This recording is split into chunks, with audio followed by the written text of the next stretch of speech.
नमस्कार, स्वदेश न्यूज देख रहे हैं आप। मैं हूं आपके साथ अभिजीत तिवारी। धर्मांतरण का चाल, लव जिहाद पर बवाल। कभी राज, कभी राजा, कभी समीर, कभी लक्की, तो कभी शुभम। जी हां, पहले नाम बदलकर दोस्ती, फिर दुष्कर्म, ब्लैकमेलिंग और धर्मांतरण। हम बात कर रहे हैं लव जिहाद की। हिंदू युवतियों और महिलाओं को प्रेम जाल में फंसाकर उनका शारीरिक और आर्थिक शोषण के मामले लगातार सामने आते रहते हैं।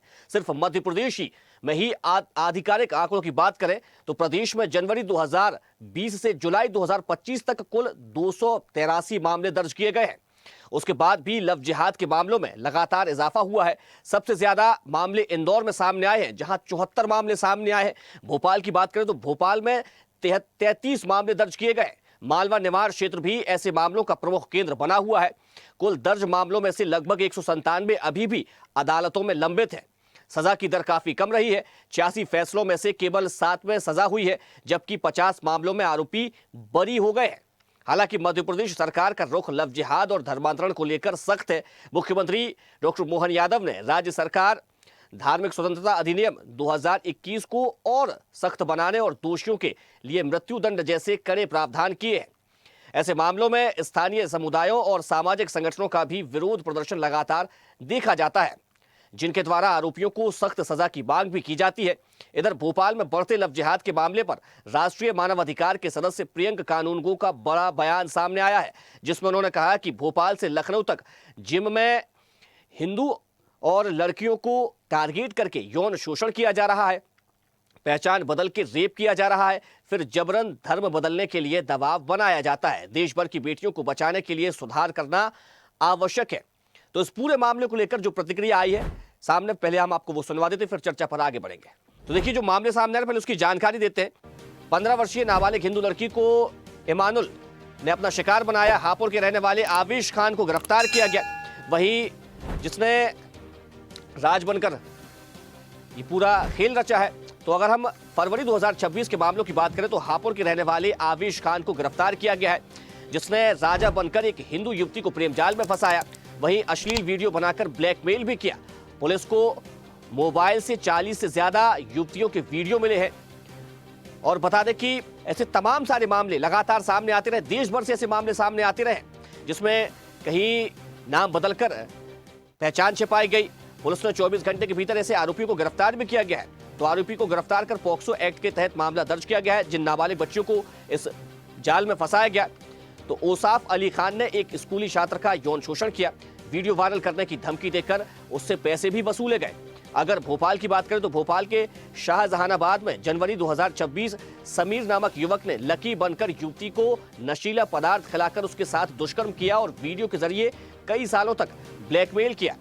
अगर बात भोपाल की करें तो एक बार फिर यहां पर ऐसा ही मामला सामने आया, जहां दिसंबर 2025 में शुभम गोस्वामी नामक एक युवक के लव जिहाद के जाल में फंसने का मामला सामने आया, जिसके बाद उसकी घर वापसी भी कराई गई। हिंदू धर्म में उसकी वापसी की गई और जिसकी लगातार चर्चा भी रही है।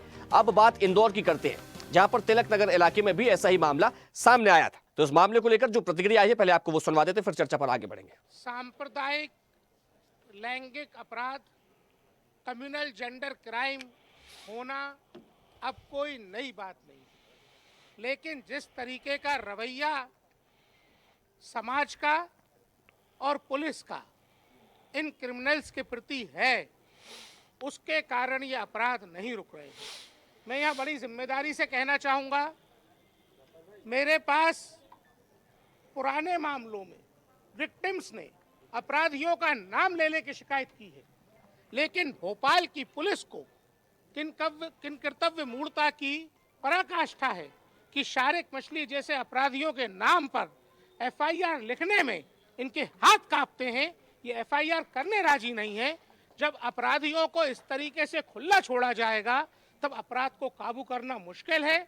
हमको समाज को जगाना होगा। हमको अपनी बेटियों को बचाने के लिए अपने समाज को जगा करके खुद ही स्वावलंबी बनना होगा। तो लव जिहाद के मामले लगातार सामने आ रहे हैं। हालांकि इन मामलों में शिकायतें दर्ज होती हैं, लेकिन कहीं ना कहीं जिस तादाद में मामले सामने आ रहे हैं उस पर कार्रवाई उतनी शीघ्र और उतने ज्यादा केस दर्ज होने के बाद भी कार्रवाई नहीं हो पाती है। आज इसी मुद्दे पर चर्चा करेंगे, लेकिन उससे पहले परिचय करवा देते हैं अपने मेहमानों से। हमारे साथ सामाजिक कार्यकर्ता दिव्या अत्री जी जुड़ गई हैं। आपका बहुत स्वागत है। साथ ही हमारे साथ नयनशी उपाध्याय जो कि छात्रा है, आपका भी बहुत स्वागत है। और जितेंद्र सिंह चौहान विश्व हिंदू परिषद से हमारे साथ जुड़ गए, आपका भी बहुत स्वागत है। मैं चर्चा की शुरुआत नयनशी से करूंगा। नयनशी, देखिए, क्या लड़कियां इतनी ज्यादा सॉफ्ट टारगेट हो गई हैं कि वो ऐसी घृणित मानसिकता का शिकार होती जा रही है? आखिर क्या वजह नजर आती है इन मामलों के पीछे? देखिए, ऐसा नहीं है कि लड़कियां बहुत इजीली मतलब किसी की बातों में आ जाती है, बट अगर हम प्यार के पर्सपेक्टिव से बात करें तो इतने क्लेवरली लोग बहलाते हैं, फुसलाते हैं, ऐसी अपनी बातों में मनवाते हैं कि वो सब कुछ भूल जाती हैं। अब प्यार से बात करेगा कोई इंसान तो धीरे, और प्यार एक ऐसी चीज है कि उस इंसान ना अपनी समझ ही भूल जाता है। और यहाँ पे ऐसा है कि लड़कियों को भी थोड़ा अभी स्ट्रिक्ट होने की भी जरूरत है, क्योंकि इतने केस आ रहे हैं इस चीज को लेके। तो मेरे हिसाब से लड़कियों को भी थोड़ी ज्यादा सावधानी बरतनी चाहिए, मतलब इस समय में। तो थोड़ा अगर स्ट्रिक्ट वो भी दिखाएंगी तो आई थिंक ये सब जो केसेस हो रहे हैं ना, उसमें चांसेस बहुत कम होंगे, अगर थोड़ा अगर ज्यादा ही प्रोटेक्टिव हो गई इस पर्सपेक्टिव से अगर, तो वो। नहीं तो क्या एक संवाद की कमी है? अगर जैसे ऐसे मामले अगर सामने आते हैं तो क्या अपने दोस्तों से रायशुमारी करना चाहिए, अपने घर वालों से बात करनी चाहिए? कैसे पता लगाया जाए कि जो जो शुभम है वो शादाब है? ये पता कैसे चल पाएगा? जी, आपने बहुत अच्छा सवाल पूछा है कि अगर ऐसी चीजें होती हैं, एक तो हमें थोड़ा घर वालों से भी और अपने जो दोस्त हैं उनसे पता लगाने की बहुत जरूरत है। अगर हम किसी अनजान व्यक्ति से बात भी कर रहे हैं तो ये हमारा पहला पर्सपेक्टिव होना चाहिए, या एक नॉलेज होती है कि हम पहले पता कर ले कि उसका बैकग्राउंड क्या है, वो कहाँ से बिलोंग करता है। ये बहुत बेसिक चीजें हैं, हमें पता करना चाहिए। और परिवार से भी डिस्कस, ये सी चीजें तो हम कर नहीं पाते हैं, मैं मानती हूँ, लेकिन दोस्तों से या कहीं ना कहीं से हमें जरूर पता करना चाहिए। अगर ये सब चीजों में हम थोड़ा ज्यादा स्ट्रिक्टनेस दिखाएंगे तो मेरे हिसाब से ये जो केसेस है ना, थोड़ा कम हो सकते हैं। ठीक है जितेंद्र जी, देखिए, बड़ा चिंता का विषय है क्योंकि लगातार हिंदू युवतियों को टारगेट किया जा रहा है और लगातार ऐसे मामले सामने आ रहे हैं। ना सिर्फ मध्य प्रदेश से, पूरे देश भर से ऐसे मामले सामने आ रहे हैं जिसमें कहा जा रहा है कि पहले पहचान छिपाई गई, फिर प्रेम जाल में फंसाया गया, फिर उसके बाद दुष्कर्म किया गया और फिर वीडियो बनाए गए और उसके आधार पर उनको लगातार ब्लैकमेलिंग किया गया। पैसे की मांग भी की जाती है इन मामलों में। लेकिन इन मामलों से कैसे निपटा जाए? कैसे जो हिंदू धर्म की जो बेटियां हैं, जो युवतियां हैं, जो लड़कियां हैं, उनको कैसे बचाया जा सकता है? जितेंद्र जी, माइक अपना आप अनम्यूट कर लीजिए। इसमें जो मुख्य भूमिका जो कहीं ना कहीं वो सबसे पहली भूमिका परिवार की है। हमारी जो बहनें हैं कि एक बहुत बड़ी हमारे जो विचार है हिंदू धर्म के, खास तौर से वो कहीं ना कहीं सॉफ्ट रहते हैं। तो एक किसी भी के प्रति अगर कोई प्रेम से बातचीत भी करता है तो उसके प्रति झुकाव आता है। एक सामान्य सा वो है। आप सोचिए, पृथ्वीराज चौहान ने 16 बार उसको मोहम्मद गौरी को छोड़ा सा, उसी के प्रेम या उसको क्षमा याचना करते हुए, लेकिन 17वीं बार उस मोहम्मद गौरी ने नहीं छोड़ा। तो ऐसा ही हिंदू समाज की स्थिति है। हिंदू समाज को अब ये तय करना होगा कि हमको इन सबसे जो भाईचारा की कहानी हमको बताई गई है संविधान के नाम पर, केवल हिंदू को ही चारा बनाया जा रहा है, उससे बचना होगा। खासतौर से हमारी बहन बेटियों को ये पढ़ाना होगा, बताना होगा कि लव जिहाद क्या होता है, किस प्रकार से ये कृत्य कर रहे हैं और किस प्रकार। क्योंकि समस्या ये है कि भाई साहब, उनकी तो किताब के अंदर लिखा हुआ है कि काफिर के साथ कुछ भी करना, उनके साथ गलत व्यवहार करना, वो सब उनके लिए सवाब का काम है। तो वो तो पुण्य का काम कर रहे हैं। आपको मालूम, जानकारी होगा, टीआईटी वाले मैटर में जब वो पकड़ा हुआ था, उसके पास बहुत सारे हमारी बहनों के वीडियो थे। तब उसने ये कहा था कि अगर मुझे ऐसा पता होता, मुझे मेरी शिकायत हो, मुझे पकड़ा जाएगा, मैं सारे वीडियो वायरल कर। तो समझ लीजिए उनकी मानसिकता तो यही है, क्योंकि उनके लिए सवाब पुण्य का काम है। यही उनको मदरसों में पढ़ाया जा रहा है, सिखाया जा रहा है। और हम जो हमारी पहले की शिक्षा पद्धति थी, या हमारे परिवारों में जो पहले नाना नानी दादा दादी का एक संयुक्त परिवार था, तो एक कहीं ना रोक टोक और साथ में एक समझाइश रहती थी, वो कहीं ना कहीं बहुत स्तर पर कम हो गई है। परिवार भी छोटे हो गए। अब माता पिता बच्चे हैं तो कहीं ना कहीं माता पिता जॉब कर रहे हैं, बच्चे अपने मोबाइल उसमें व्यस्त हैं, उनसे कौन दोस्ती कर रहा है, कौन किस रूप में आ रहा है, तो वो कहीं ना कहीं बहुत बड़ी समस्या होती है। तो परिवार में भी कुटुंब प्रबोधन की आवश्यकता है। परिवार हमारा एक साथ कम से कम हफ्ते में 1 दिन 2 दिन बैठे, एक साथ भोजन करे, चर्चा करे, बातचीत करे, तो बहुत सारे विषय समझ में आते हैं, बातचीत चर्चा में आती है। और माता पिता को भी थोड़ी बहुत अपने बच्चों पर रोक टोक ना लगाएं, लेकिन नजर रखने की आवश्यकता है कि हमारा बच्चा, हमारी बेटी, हमारा पालक क्या कर रहा है, उससे दोनों प्रकार की घटनाएं रुकेंगी। ठीक है दिव्या जी, देखिए, अगर 2020 से 2025 तक की बात की जाए तो इस दौरान करीब 283 लव जिहाद के मामले दर्ज किए गए हैं। और विशेषकर अगर इसमें ध्यान दिया जाए तो 71 ऐसे मामले हैं जिनमें कम उम्र की जो युवतियां हैं उनको लव जिहाद का शिकार बनाया गया, यानी कि इस मानसिकता को पहचानने की कोशिश कीजिएगा। और सबसे बड़ी बात यह है कि आखिर जब इस तरीके के मामले सामने आते हैं, कहा जाता है कि युवतियों को जाल में फंसा लिया जाता है। अगर मैं किसी से मित्रता करता हूं तो पहले ये जानता हूं कि वो व्यक्ति कौन है, वो कहाँ से आया है, कहाँ का रहने वाला है, उसके भाई कौन है, उसके मित्र पुराने कौन है, वो सोशल मीडिया पे एक्टिव है तो वो क्या पोस्ट करता है, कैसी उसकी विचारधारा है। मैं ये तमाम सारी चीज़ें उसके बारे में जानता हूँ, जबकि मैं एक लड़का होने के बाद भी ये सारी चीज़ें करता हूँ। तो क्या युवतियाँ ये नहीं करती होंगी? और अगर वो करती भी हैं तो फिर उसके बाद कैसे उनको छल लिया जाता है? मुझे ऐसा लगता है, जैसे जितेंद्र जी ने बोला, नैन्सी ने बोला, कि जो कम उम्र की लड़कियां होती है वो सॉफ्ट टारगेट होती हैं, क्योंकि घर में माँ बाप किसी न किसी बात पे रोक टोक करते हैं, मोबाइल मत चलाओ, ये मत चलाओ, तो कोई भी बाहर का व्यक्ति उनकी मानसिकता पे जल्दी असर डाल देता है। तो सबसे बड़ी बात शिक्षा ये देनी चाहिए कि हम किस धर्म से हैं, हम अपने धर्म को जगाएं, लड़कियों को ये बताएं कि किसी की बातों में नहीं आना। आज पुराना जमाना नहीं रहा कि विश्वास पे दुनिया कायम है। आपको अपने ही घर से पहले अपनी बेटी, बहू, लड़कियां, इन सबको शिक्षा देनी पड़ेगी कि कैसे आप दूसरों के जाल में, और ये टीनेज से पहले आजकल बोलते थे ना 13 टीनेज पे बच्चों को समझाना चाहिए, आजकल पहले ही समझाना चाहिए, क्योंकि बच्चों में टीनेज का जो असर है वो पहले आ जाता है। 9-10 साल की लड़कियां भी सब जानती हैं। सबसे बड़ी कमी होती है माँ बाप की। माँ बाप को अपने बच्चों को बिठा के बात करनी, अच्छा बुरा बताना, उनके कॉन्सिक्वेंसेस बताना, कि जैसे आंकड़े जैसे आप हमें बता रहे हैं उसी तरीके से माँ बाप का बताना कि किस तरीके से बाहर हो रहा है। तो ये बताना बहुत जरूरी है। और ऐसी ही शिक्षा स्कूलों में भी देनी चाहिए। स्कूल में जैसे पीटी होता है, योगा होता है, इस तरीके की शिक्षा स्कूलों में भी देनी चाहिए कि कैसे आजकल चल रहा है ट्रैप और कैसे बच्चे फंसते हैं। छोटे स्कूली बच्चे ये बहुत जल्दी आते हैं, इनके पास पूरे दिन मोबाइल नहीं होता, ये जब घर जाते हैं तब होता है। ये सोशल मीडिया पे इतने एक्टिव नहीं होते हैं जितना कि हम लोग होते हैं। जैसे हम पूरी जानकारी निकाल देते हैं, मगर कई तो मैंने देखी है बहुत 21-22 साल 25 साल की लड़कियां भी आ जाती हैं वो अपने कोलीग के साथ। और ये हमारी मानसिकता सिर्फ ये होती है कि हम सही हैं, हम हिंदू हैं, हमारे को यही सिखाया गया है कि अच्छा करो, मगर उनकी मानसिकता में ये सिखाया ही गया है कि लड़कियों को फंसाएं, उनके साथ इस तरीके से किया जाए। तो उनकी मानसिकता बदलने के लिए हमें अपनी बदलनी बहुत जरूरी है। बिल्कुल, तो मतलब ये कह सकते हैं कि जो कम्युनिकेशन गैप है वो एक बड़ी वजह है। बिल्कुल बिल्कुल, बहुत बड़ी वजह है। बच्चों को सर इतने अच्छे से बात करें माँ बाप, स्कूल में टीचर बच्चों को ये बताएं कि अपनी कुछ भी दिक्कत हो, आप हमें नहीं बता रहे तो अपने फ्रेंड्स को बताएं। बताना बहुत जरूरी है, क्योंकि जहां आप नहीं बताते हो वहीं आप फंसते चले जाते हो। क्या कानून की ढिलाई भी एक वजह हो सकता है इस तरीके के मामलों से आने का? क्योंकि अगर कानून बनाए गए, बहुत सख्त कानून बनाए गए हैं, लेकिन अगर उतनी ही प्रभावी अगर कार्रवाई भी की जाए तो जो आरोपी होते हैं उनके मन में ये एक डर भी बैठेगा।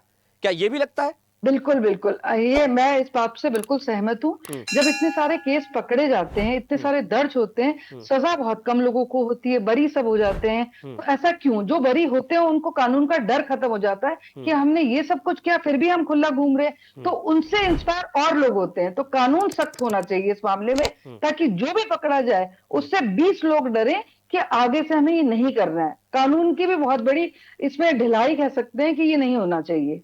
ठीक है जितेंद्र जी, देखिए विश्व हिंदू परिषद लगातार हिंदुओं के उत्थान के लिए काम कर रहा है। तमाम सारे उनके जो दूसरे अनुवांशिक दल हैं वे भी लगातार सक्रिय रहते हैं, लेकिन इस तरह की घटनाओं के को रोकने के लिए क्या काम किया जा रहा है विश्व हिंदू परिषद की ओर से? विश्व हिंदू परिषद बजरंग दल सदैव 24 घंटे ही मान लीजिए आप। आज ये जो घटना आप बता रहे हैं, ये रात को 2 बजे केस दर्ज कराया। रात मैं स्वयं इस घटना के समय वहाँ थाने पर मौजूद था। प्रशासन लापरवाही कर रहा था, तो वहाँ का प्रशासन को बुलाया और सामने रख के कार्रवाई करवाई, पूरी एफआईआर दर्ज करवाई, और साथ में पूरा उस बहन का मेडिकल कराने के बाद फिर हम वहां से 6 जो हमारे प्रमुख वहां के कार्यकर्ता थे, वो मतलब रात के 10 बजे से सुबह 10 बजे गए। तो वो हमारा समाज तो विश्व हिंदू परिषद तो पूरा काम कर रहा है। जहां कहीं भी इस प्रकार की जानकारी मिलती है तो इसलिए हम तो आपके चैनल के माध्यम से आह्वान करना चाहेंगे, किसी भी बहन को कभी भी इस प्रकार के विषय में लगता है कि हम अगर अपने माता पिता को नहीं बता पा रहे किसी भी कारण से, या अपने लगता है कि वो कैसा रिएक्शन देंगे, तो आप सीधा बजरंग दल को, विश्व हिंदू परिषद के हमारे आसपास के जो कार्यकर्ता हैं उनको बताइए, हम खड़े रह के आपका सहयोग करेंगे। बेधड़क होके, चाहे प्रशासन की बात हो, चाहे कोई कितना बड़ा गुंडा मवाली हो, उसकी गुंडा मवाली हम 1 मिनट में निकाल देगा विष्णु तक, क्योंकि हम किसी भी बहन को इसमें फंसते हुए नहीं देखना चाहते, क्योंकि फंसने के बाद उसकी, हमारी बहन की स्थिति सूटकेस में बंद ही मिलती है, क्योंकि वो भी हार जाती है जब उसे लगता है कि मेरा कोई सहयोग नहीं करने वाला, तो उसके पास भी उसमें घुट घुट के जीने के समय कोई ऑप्शन नहीं रहता। तो इसलिए मेरा तो सभी बहनों से आपके चैनल के माध्यम से आह्वान है कि आपके आसपास किस प्रकार की कोई भी घटना, कोई भी ऐसे लोग जो आपको संदिग्ध लगते हैं, वो किसी बहन बेटी को फंसाने के चक्कर में घूम रहे हैं, तो उनको आप भी रोको, टोको, ठोको, और हम आपके साथ में खड़े हैं। कहीं कोई भी होगा, जितेंद्र जी केस देखिए, भी लगेगा तो अभी दिव्या जी ने एक बड़ी अच्छी बात कही। उन्होंने कहा कि जागरूकता की कमी ये वजह बनती है जब इस तरीके की घटनाएं हो जाती हैं। तो क्या विश्व हिंदू परिषद की ओर से या तमाम जो दूसरे, क्योंकि दिव्या जी भी सामाजिक कार्यकर्ता है, तो मेरा सवाल दोनों से ये कि क्या आने वाले समय में आप लोगों की ओर से या दूसरे जो तमाम संगठन होते हैं उनकी ओर से अब ऐसे जागरूकता अभियान स्कूल, कॉलेज या ऐसी सामाजिक जगहों पर चलाने चाहिए जहां पर इस तरीके की घटनाएं होती हैं या घटना होने की आशंका रहती है? विश्व हिंदू परिषद, बजरंग दल और हमारी दुर्गा वाहिनी बहनों की जो संस्था है वो ऐसे कामों में लगी हुई है, कर भी रहे हैं, और इस ओर अभी और बढ़ाने वाले हैं कि योजनाबद्ध हम ऐसे जो हमारे विद्यालय हैं और कॉलेज हैं उनमें जाके इस प्रकार के विषयों की जानकारी देंगे बहनों को, और साथ में उनको आत्मरक्षा के गुण भी सिखाने की योजना रहेगी। मई के समय हमारे दुर्गा वाहिनी बहनों के कैंप लगते हैं जिनके अंदर हम उनको आत्मरक्षा के गुण, लाठी चलाना, जूडो कराटे, इस प्रकार के विषय सिखाते हैं, ताकि वो स्वयं भी उस दुष्ट रावण को उत्तर दे सके, उसका इलाज कर सके। ठीक है नयन जी, देखिए आप खुद स्टूडेंट हैं, जब आप कॉलेज जाती होंगी तो क्या आप जो अपनी दोस्तों के साथ रहती होंगी तो क्या इस तरीके के मामलों को लेकर चर्चाएं होती हैं,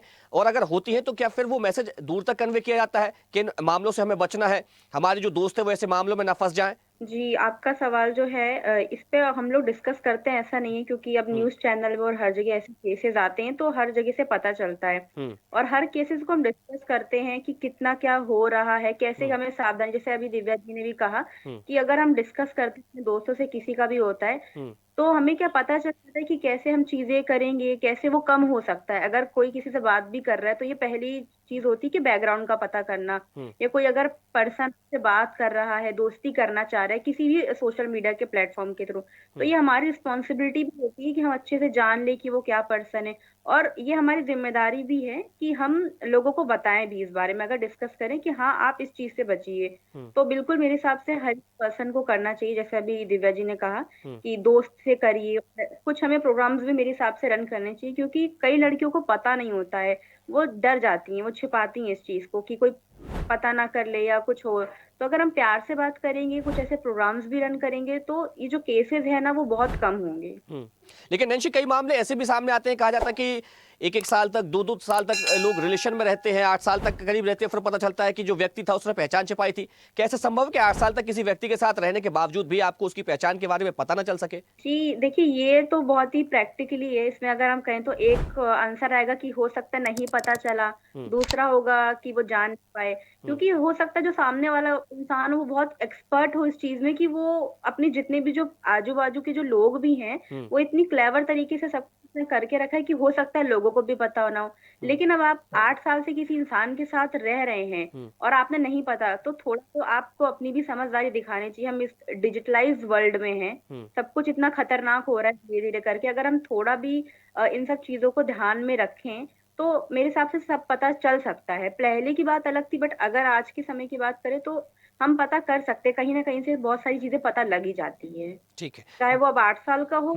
जी दिव्या जी, देखिए अगर इस तरीके के मामले जब सामने आते हैं और सालों से जो अपनी पहचान छुपा करके धोखा देते हैं लोग, जो युवक होते हैं मुस्लिम समाज के, जो लव जिहाद की बात ऐसी करते हैं, और अगर वो सालों से धोखा दे रहे हैं तो फिर ये तो और ज्यादा चिंता का विषय बन जाता है, क्योंकि उनकी ट्रेनिंग किस प्रकार से की जा रही है, कहां पर ये ऐसे स्कूल संचालित किए जा रहे हैं जहां पर उनको ब्रेन वॉश किया जा रहा है, तब तो ये तो और ज्यादा सोचने वाली बात हो गई फिर तो। बिल्कुल, अगर वैसे तो जैसे हम एक नॉर्मल बात करें कि हम कोई हमारा दोस्त बनता है या जिसको हम जानते हैं, 3 या 4 महीने में उसके असली रंग दिखने लग जाते हैं, कि पता चल जाता है वो अच्छा है बुरा है, उससे हम बातचीत कर पाए नहीं कर पाए। मगर अगर कोई 8 साल तक किसी युवती को उसका इतना ब्रेन वॉश कर दिया और उसको नहीं पता चला कि उसके साथ क्या हो रहा है, तो ये बहुत बड़ी चिंता का विषय है, क्योंकि उसको इतनी खतरनाक ट्रेनिंग दी गई है कि ना बताइए। या फिर मुझे लगता है इसमें कहीं ना कहीं युवती की भी गलती हो सकती है कि आप जिसके साथ रह रहे हैं, हम पता चल जाता है उसके हाव भाव से, उसकी लैंग्वेज से कि वो किस बैकग्राउंड से है। मगर अगर फिर भी नहीं पता चल पा रहा और वो इतने सालों तक छुपाने में कामयाब रहा है, तो ये बहुत बड़ी चिंता का विषय है। और ऐसे लोग जब पकड़े जाते हैं तो उनका बैकग्राउंड चेक, वो कहाँ जाते हैं, आते कहाँ से पढ़े, वो सब खंगालना चाहिए पुलिस वालों को, ताकि उनकी पूरी जड़ों तक पहुंचा जा सके। ढिलाई नहीं बरतनी चाहिए ऐसे में। दिव्या जी, देखिए, जब भी कोई युवती किसी लड़के से मिलती है तो सबसे पहले उसे किन बातों का ख्याल रखना चाहिए, क्या उसके बारे में जानकारी लगानी चाहिए, किन बातों का सबसे ज्यादा ख्याल रखना चाहिए? पहली बात तो किसी रैंडम व्यक्ति से मिलना ही नहीं चाहिए कि आपको अचानक से किसी ने सोशल मीडिया के द्वारा अप्रोच किया और आप मिलने चले गए, तो ये नहीं करना चाहिए। क्योंकि आजकल इतना अच्छा जमाना है ही नहीं कि आपको कोई फोन पे या मैसेज पे बोल रहा है कि आप बहुत अच्छे दिखते हो, आप मिलना चाहेंगे। ऐसा होता ही नहीं है। आप किसी को जानते हो बहुत टाइम से या आपके कॉमन फ्रेंड्स हैं, तब आप अगर उससे मिलना चाह रहे हो तब भी उसका बैकग्राउंड चेक करना जरूरी है कि वो कैसा है, क्या है, पहले कहाँ रहते थे, क्या उसका बैकग्राउंड। एकदम विश्वास नहीं करना चाहिए, अंधा विश्वास नहीं करना चाहिए लड़कियों को। ठीक है, क्या कहेंगे जितेंद्र जी? जितेंद्र जी, माइक अनम्यूट कर लीजिए अपना माइक। परिवार को आगे आना होगा, परिवार के साथ भूमिका जमाना होगी कि परिवार इसको ध्यान दे, क्योंकि आखिर में बेटी तो हमारी है। हो सकता है वो किसी कारण से गलतफहमी में चली गई, हो सकता है किसी कारण से, तो उसको उस सबसे बाहर निकालने का काम परिवार की जिम्मेदारी है। और परिवार को एक अपनी तरफ से ये पहला कदम उठाना चाहिए कि हमारी बेटी किसी गलत, किसी उसके मजहबी जिहादी के चंगुल में ना फंसे। ये परिवार की मुख्य जिम्मेदारी है। संगठन समाज तो आगे आएगा ही आएगा, और परिवार को भी इस ओर ध्यान देने की आवश्यकता है। लेकिन कई बार ऐसा होता है कि जो बच्चियां होती हैं वो घर से बाहर रहती हैं, पढ़ाई करने के लिए आ जाती हैं, मीलों दूर अपने घर से रहती हैं, उस दौरान फिर ऐसी स्थिति बन जाती है, तब फिर कैसे इन बातों से निपटा जाए? उसके लिए भी कहीं ना कहीं परिवार के लोगों को तो उनसे टच में रहना चाहिए। या फिर हम ये कह सकते हैं, आज कहीं कोई बहन बेटी अगर बाहर भी पढ़ रही हैं तो उनके आसपास हमारे जो लोकल गार्जियन रहते हैं उनको थोड़ा सा उन पे ध्यान देने की आवश्यकता है। लोकल गार्जियन बनाए नहीं है तो संगठन समाज तैयार है आपका सहयोग सपोर्ट करने के लिए। हम भी, आपको ऐसा लगता है किसी को कहीं किसी प्रकार की सहयोग सपोर्ट की आवश्यकता है, और हम बजरंग दल, विश्व हिंदू परिषद और दुर्गा वाहिनी के माध्यम से हम भविष्य में ऐसे जो हमारे गर्ल्स हॉस्टल हैं बहनों के, वहां पर दुर्गा वाहिनी के माध्यम से उनका एक प्रशिक्षण, उनको सावधानी और एक जागरण का अभियान भविष्य में तय करेंगे, ताकि हमारी बहनें इन जिहादियों के चंगुल में ना फंस पाएं और किसी सूटकेस से बंद ना मिले। जिहादी मिले, ऐसी घटना हो तब मजा। ठीक है, समय हो गया, इस चर्चा को यहीं विराम देना पड़ेगा। हमारे साथ जुड़ने के लिए दिव्या अत्री जी आपका बहुत शुक्रिया, नैन्सी उपाध्याय जी आपका बहुत धन्यवाद, और जितेंद्र सिंह चौहान जी आपका भी बहुत धन्यवाद।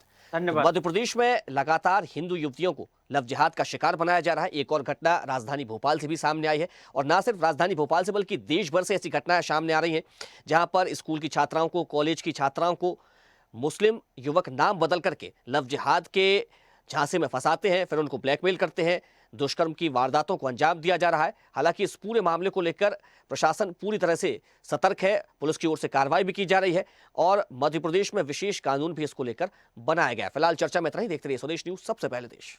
देखते रहिए स्वदेश न्यूज। अगर आप इस वीडियो को सोशल मीडिया हैंडल फेसबुक या इंस्टाग्राम पर देख रहे हैं तो हमें फॉलो करें, अगर यूट्यूब पर देख रहे हैं तो सब्सक्राइब करें और बेल आइकन दबाना ना भूलें।